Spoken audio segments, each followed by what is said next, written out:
अगली बात जो यहाँ पर लिखी हुई है इंटायरेक्ट न्यूरॉन के बारे में लिखी हुई है कि जो इंटायरेक्ट नर्वस सिस्टम है is third division of the autonomic nervous system. Enteric nervous system को हम second brain of the body भी कहते हैं, यानी कि दूसरा दिमाग भी कहते हैं, ठीक है। अब इसकी भी वजह हम जब आगे चलेंगे तो हर चीज़ हमारी क्लियर होगी, ठीक है। अच्छा, जो इंटायरेक्ट लफ्ज़ है वो किससे निकला है? वो लफ्ज़ निकला है इंटैरोन से निकला है, ठीक है। और इंटैरोन का मतलब क्या होता है? इंटेस्टाइन। तो एंटायरिक न्यूरॉन का मतलब क्या हुआ? वो खास नर्व जो कि हमारे जो डाइजेस्टिव ट्रैक है, डाइजेस्टिव सिस्टम है, उसकी दीवारों में मौजूद हैं, ठीक है। उनको हम कहते हैं एंटायरिक न्यूरॉन। ये जो न्यूरॉन्स हैं ये ओइसोफेगस से स्टार्ट होकर पूरी एनएस तक जा रही है, यानी कि जो पूरा सिस्टम है, डाइजेस्टिव सिस्टम, जो खाना हजम करने का सिस्टम है, उस पूरे सिस्टम को कवर करिए, ठीक है। लेकिन ज़्यादा अगर हम बात करें इन न्यूरॉन की, तो इन न्यूरॉन की ज़्यादा अमाउंट कहाँ है? हमारे पास स्मॉल इंटेस्टाइन में, लार्ज इंटेस्टाइन में। क्यों? क्योंकि जो खाने की असल एब्जॉर्प्शन, असल डाइजेशन होती है वो इन्हीं दो जगह पर होती है। जब मैंने डाइजेस्टिव सिस्टम के किसी भी एक बेसिकली दीवार को उठाया और उसको क्रॉस सेक्शन किया, यानी कि काटा कट किया, तो क्या नजर आया हमें कि जो इंटायरेक्ट न्यूरॉन थी वो दीवार के अंदर दबी हुई है, ठीक है। तो हमारे पास जो इंटायरेक्ट न्यूरॉन है ये दो हिस्सों में बटी है बेसिकली, ठीक है, जिनको हम कहते हैं प्लेक्सस। पहला प्लेक्सस हमारे पास डिस्कस करेंगे माइंड ट्रैक प्लेक्सस है, ठीक है। अभी जो माइंड ट्रैक प्लेक्सस है ये कहाँ होता है? ये बेसिकली होता है हमारे पास, ये देखिए हम नर्व का जाल की बात करें, नर्व्स का जाल है बेसिकली, ठीक है। तो माइंड ट्रैक प्लेक्सस क्या होता है? हमारे पास ये दीवार है, ठीक है। तो इनमें जो सर्कुलर मसल्स हैं और लॉन्गिट्यूडनल मसल वाली जो दीवार है उसके अंदर होता है ये। इसका काम होता है कि मसल्स को सिग्नल देना कि अब जो खाना इस नाली में आया है, ठीक है, उस खाने को आगे बढ़ाए, ठीक है। तो बेसिकली ये क्या करेगा? खाने को, यानी कि पेरिस्टालसिस जो मूवमेंट हो रही थी इंटेस्टाइन वगैरह में, हमारे जो हाजमे के निज़ाम में, कि खाना आगे खुद ब खुद बढ़ रहा होता है नालियों में, ठीक है। जिसको हम कहते हैं पेरिस्टालसिस। तो ये इसका जिम्मेदार कौन है? हमारे पास यही जो माइंट्रिक प्लेक्सिस है वो जिम्मेदार है। दूसरे किस्म के प्लेक्सिस हमारे पास हैं सब म्यूकोसल प्लेक्सिस, ठीक है। अब सब म्यूकोसल प्लेक्सिस कहाँ है हमारे पास? ये जो हमारे बेसिकली हमने नाली उठाई, ठीक है, हाजमे के निज़ाम की कोई भी हमने एक नाली उठा ली, उसमें देखा हमने जो म्यूकोसा यानी कि अंदर की लाइनिंग के बिल्कुल करीब वाला जो एरिया था वहाँ पर ये प्रेजेंट है। अब ये क्या करते हैं? खाने में जो यहाँ पर खाना आ रहा है ना, ठीक है, खाने में जो केमिकल है ये उनको डिडक्ट करते हैं, ठीक है। और ग्लैंड्स को हुक्म देते हैं कि कौन सा बेसिकली एंजाइम वगैरह निकालने, यानी कि ग्लैंड्स और एंजाइम के काम करने को ये देखते हैं। इस पिक्चर को देख के आपको और क्लियरली विजिबल होगा। देखिए ये माइंट्रिक प्लेक्सिस है और ये सब म्यूकोसल प्लेक्सिस है, ठीक है। तो यही बात मैं करी थी, ठीक है। फिर इनको कनेक्ट किया जाता है नर्व्स के जरिए। फिर हम डिस्कस करते हैं कैसे। हम यहाँ पर बार बार जिक्र करेंगे प्लेक्सस का। प्लेक्सस क्या होता है कि जब बहुत सारे गैंग्लियन, ये एक गैंग्लियन था, ये दो गैंग्लियन, यानी कि बहुत सारे गैंग्लियन एक ही जगह जमा हो जाए और किसके ज़रिए जुड़ जाए? नर्व फाइबर के ज़रिए, ठीक है। तो इनको हम क्या कहते हैं? और ये पूरी इंटेस्टाइन में एक जाल बना रहे हैं, एक नेटवर्क बना रहे हैं मकड़ी के घर की तरह। तो उसको हम क्या कहते हैं? इसको हम कहते हैं प्लेक्सस। और जो एक हमारे पास बेसिकली कलेक्शन ऑफ गैंग्लियन है, ठीक है, तो उसके जो एक्सॉन्स होंगे फिर वो जाएंगे, यानी कि इनको हम क्या करें? इंटर न्यूरॉन कहेंगे, क्योंकि इंटर न्यूरॉन का काम कर रहे हैं, यानी कि ये सिग्नल को लेके जाएंगे। नेक्स्ट हमारे पास जो गैंग्लियन का बहुत सारे गैंग्लियन पड़े होंगे, ठीक है, जिसको हम कह रहे हैं प्लेक्सस, ठीक है। तो वहाँ तक जाएगा, फिर ये अगेन इसके एक्सॉन क्या करेंगे? इंटर न्यूरॉन की तरह काम करेंगे और क्या करेंगे? सिग्नल आगे लेके जाएंगे, यानी कि हर जो गैंग्लियन का बहुत सारी जगह बहुत पूरी उसमें हमारे डायरेक्ट नर्वस सिस्टम में अगर बात करें, हमारे हाजमे के निज़ाम में जगह जगह क्या है? कलेक्शन ऑफ गैंग्लियन पड़े हुए हैं। जैसे कि फॉर एग्जाम्पल अभी खाना यहाँ पहुँचा है, ठीक है। जैसे ही खाना यहाँ पहुँचेगा तो हमारे पास ये जो सिस्टम है, ये नहीं कि इसके ऊपर जो क्या है बहुत सारे गैंग्लियन है, ठीक है। तो ये क्या हो जाएंगे? एक्टिवेट हो जाएंगे। एक्टिवेट होके क्या करेंगे? फिर आगे ये मैसेज को ट्रांसफर करेंगे एक्सॉन के जरिए, ठीक है, कि जो अगला हमारे पास जो कलेक्शन ऑफ गैंग्लियन पड़ा हुआ है कि उसको बताएंगे कि अब तुम्हारे पास आने वाला है खाना, ठीक है। तो इस तरीके से इनका एक नेटवर्क है। एक और अहम बात कि अगर हम कंपेयर करें माइंट्रिक प्लेक्सिस को और कंपेयर करें सब म्यूकोसल प्लेक्सिस को, तो माइंट्रिक प्लेक्सिस क्या होता है? ज़्यादा मजबूत होता है, ज़्यादा इसका जो जाल होता है वो ज़्यादा मोटा होगा, मजबूत होगा। क्यों? क्योंकि इसने मूवमेंट को, पेरिस्टालसिस को कंट्रोल करना है। जबकि सब म्यूकोसल प्लेक्सिस की बात करें तो इसका जो जाल होगा, इसका जो मजबूती होगी वो एज़ कम्पेयर टू इसके कम होगी, ठीक है। अच्छा, क्योंकि इसने क्या करना है? इसने ये चेक करना है बेसिकली कि खाने में क्या आ रहा है, खाने में नमक है, ज़्यादा है, कम है, ठीक है। तो बेसिकली इसे सेंसिंग करनी है, ठीक है। तो इसकी जो मजबूती है कम होती है इसके कंपैरिजन में। इंटायरेक्ट नर्वस सिस्टम की खास बात यह है कि ये ब्रेन के कमांड का मोहताज नहीं है, ठीक है।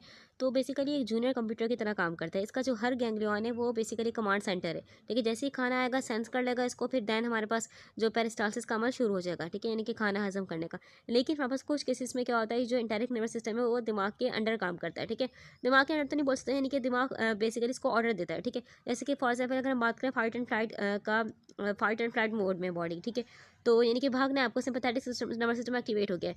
तो उस कंडीशन में क्या करता है? हमारे पास दिमाग क्या हुक्म देगा? इंडायरेक्ट नर्वस सिस्टम को हुक्म देगा कि खाने के जो हजम करने के अमल है यानी कि पेरिस्टालसिस जो कर रहे हो तुम, उसको स्लो डाउन कर दो, ठीक है। क्योंकि इस वक्त ज़रूरी क्या है कि एनर्जी कहाँ खर्च हो, हमारे पास हमारे खून में रहे ताकि मसल्स यूज़ कर सके उसको, ठीक है। तो उस केस में क्या होता है, हमारे पास ये दिमाग के अंडर काम करते हैं, वरना ये बेसिकली ज़्यादातर क्या होता है, हमारे पास ये ऑटो खुद ब खुद काम कर रहा है, इसका अपना एक सिस्टम है। ये तो हो गई एक कंडीशन। एक और कंडीशन बहुत ही इंटरेस्टिंग है कि फॉर एग्जांपल जिसको हम बोलते हैं सिफेलिक फेस बोलते हैं, क्या बोलते हैं, सिफेलिक फेस। यानी कि आपने कोई मज़ेदार सा खाना था, ठीक है, उसको देखा देखा या फिर आपने उसको स्मेल किया, ठीक है, तो आपका जो वेगस नर्व है, वेगस नर्व सिग्नल लेके जाएगी डायरेक्ट नर्वस सिस्टम तक कि क्या बेसिकली खाना आ रहा है, ठीक है। तो इसीलिए हमारे पास जो सलाइवा निकलना शुरू हो जाएगा, ठीक है, और एसिड वगैरह भी बेसिकली उनकी सिक्रेशन स्टार्ट हो जाएगी, ठीक है। तो दो हमारे पास ये एक मौके हो गए जिनके जिन जिन मौक़ों पर क्या होता है हमारे पास कि ये ब्रेन के अंडर काम करता है। और अगर हम बात करें एंटारिक नर्वस सिस्टम में, जब मैंने कहा हमारे पास कलेक्शन ऑफ गैंग्लियॉन्स आपको दिखाई देंगे, यानी कि जगह जगह क्या होंगे, बहुत सारे गैंग्लियॉन्स एक साथ होंगे, ठीक है।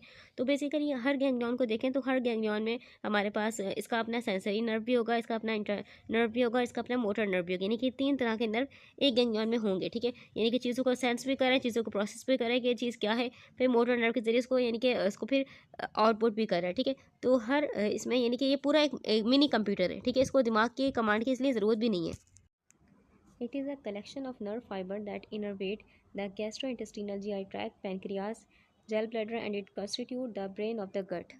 यहाँ पर सिर्फ 3 ऑर्गन का नाम लिखा हुआ है, एक लिखा हुआ है GI tract, pancreas and gallbladder. Basically हमारे पास ये 3 जो ऑर्गन है, ये अगर हम बात करें डाइजेस्टिव सिस्टम में सबसे कॉम्प्लेक्स और एक्टिव हिस्से हैं, ठीक है।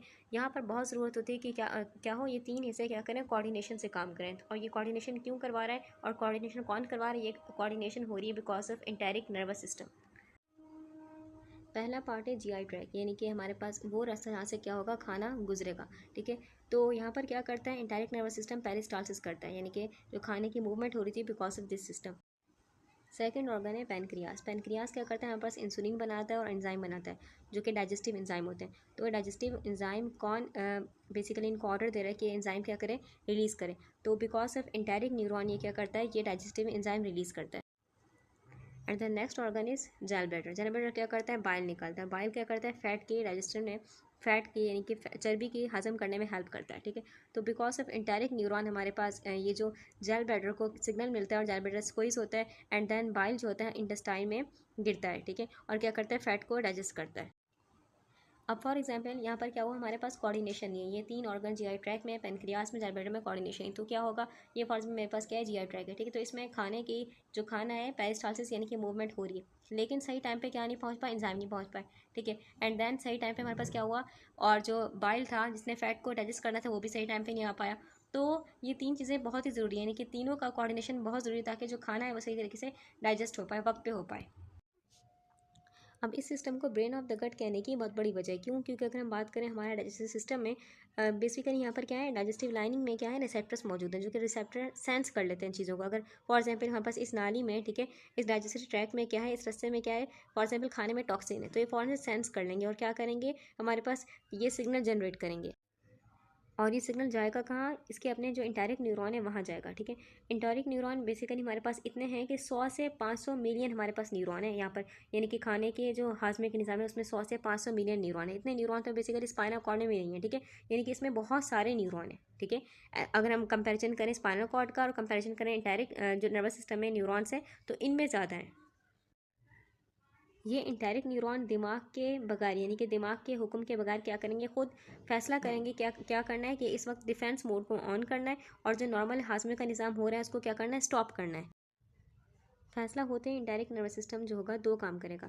एक काम क्या करेगा कि जो हमारे पास इंटेस्टाइन है, ठीक है, उसको क्या ऑर्डर मिलेगा कि जो सेल्स हैं वो क्या करें, ज़्यादा पानी को सिक्रीट करें, ठीक है। तो बेसिकली इंटेस्टाइन में क्या जाएगा, ज़्यादा पानी आ जाएगा, आधा पानी आधा म्यूकस, यानी कि अब ये जो अंदर चीज़ थी वो क्या हो चुकी है, डाइल्यूट हो चुकी है, ताकि जो टॉक्सिन है उसको बॉडी से बाहर निकाल सके फ़ौरन, ठीक है।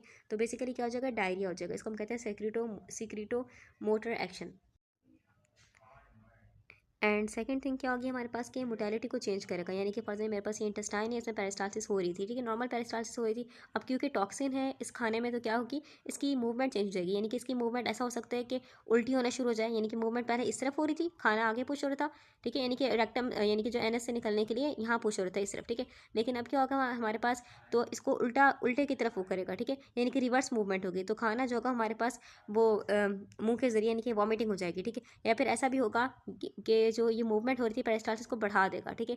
क्यों बढ़ाएगा? ताकि जो टॉक्सिन है वो हमारे पास एनएस के यानी कि जो रेक्टम फिर एनएस है, ठीक है, एनएस के जरिए ही बॉडी से निकल जाए, ठीक है। दो ऑप्शन है, या फिर हमारे पास ये यहाँ से निकालेगा या फिर वॉमिटिंग के जरिए मुंह से बाहर निकालेगा। तो हम बोल सकते हैं इसका एक अपना इंटेलिजेंस है, यानी कि इसका अपने जहन है, ठीक है। तो इसलिए हम बोलते हैं इसको ब्रेन ऑफ द गट बोलते हैं। एक और पॉइंट जो कि बहुत ही हैरान कर देने वाला है, बहुत ही इंटरेस्टिंग पॉइंट है कि हमारे दिमाग में जो हार्मोन होते हैं जो कि खुशी का सिग्नल देते हैं, जैसे कि सेरोटोनिन की बात करें, डोपामिन की बात करें, तो इनका जो 90% हिस्सा है ना, यानी कि 100 हिस्से करें तो 90% हिस्सा कहाँ बन रहा है इनका? इसी डाइजेस्टिव यानी कि जो इंटेरिक सिस्टम है वहाँ बन रहा है, यानी कि डाइजेस्टिव निज़ाम जो हाजमे का निज़ाम है वहाँ बन रहा होता है। ये सेरोटोनिन और डोपामिन जो है हमारे पास, हमारे जो लाइनिंग है गट की लाइनिंग, वहाँ से निकल रहे होते हैं, वहाँ बन रहे होते हैं, ठीक है।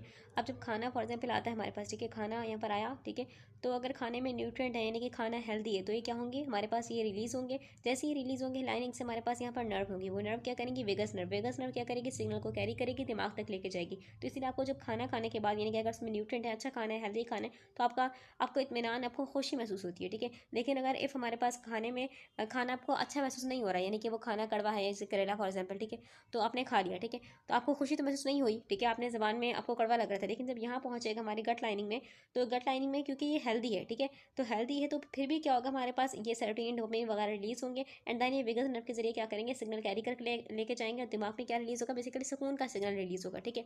लेकिन अगर टॉक्सिन वगैरह हमारे पास आते हैं, ठीक है, तब ये वेगस नर्व को क्या करेंगे? केमिकल्स जो निकलेंगे सेरोटोनिन डोपामिन, ये ज़्यादा अमाउंट में निकलेंगे, और क्या करेंगे? वेगस नर्व को इरिटेट करेंगे। अब ये सिग्नल जो लेके जाएगी वेगस नर्व, खुशी का लेके नहीं जाएगी, बल्कि कौन सा हमारे पास ये सिग्नल इरिटेशन का होगा, ठीक है। तो इसीलिए क्या होता है? नोसिया यानी कि मतली वाली कैफियत फील होगी अगर खाने में, यानी कि खाना गंदा खाया था। अगली बात लिखी हुई है कि this system function independently of the CNS and control the motility, exocrine and endocrine secretions and micro circulation of the GIT track.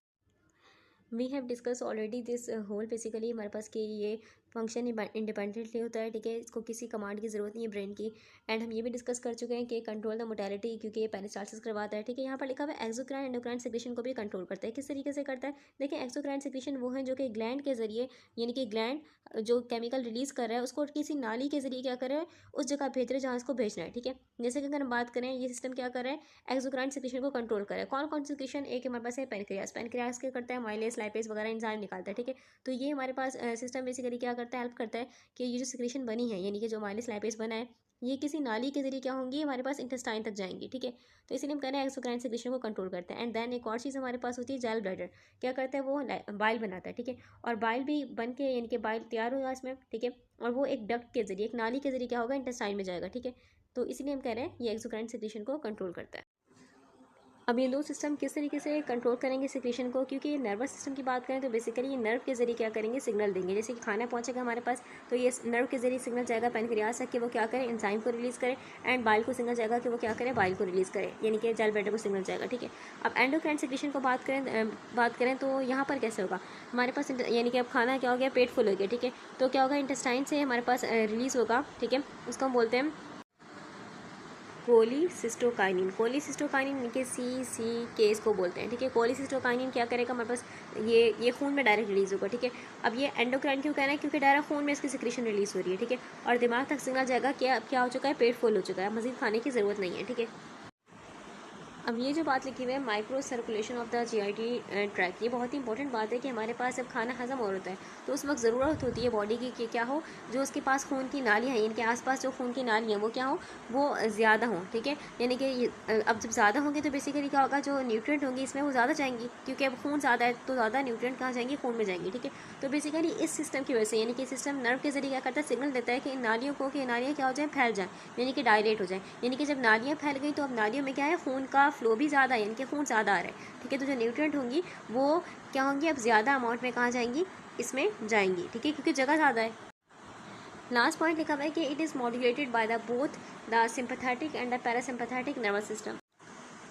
यानी कि जैसे हमने बात की हमारे पास कि ये इंडिपेंडेंट सिस्टम है, खुद मुख्तार सिस्टम है, लेकिन इसको सुपरवाइज यानी कि इसको कम या ज़्यादा इसकी एक्टिविटी को कम या फिर ज़्यादा कर सकते हैं, सिंपैथेटिक भी कर सकते हैं और पैरासिम्पैथेटिक भी कर सकते हैं। जैसे कि फाइट एंड फ्लाइट सिस्टम, यानी कि अभी फॉर एग्जांपल डेंजरस कंडीशन है, ठीक है, तो सिंपैथेटिक सिस्टम एक्टिवेट होगा, ठीक है, और सिग्नल देगा इसको कि क्या करो, खाने के जो हजम करने का प्रोसेस कर रहे हो उसको रोक दो, ठीक है।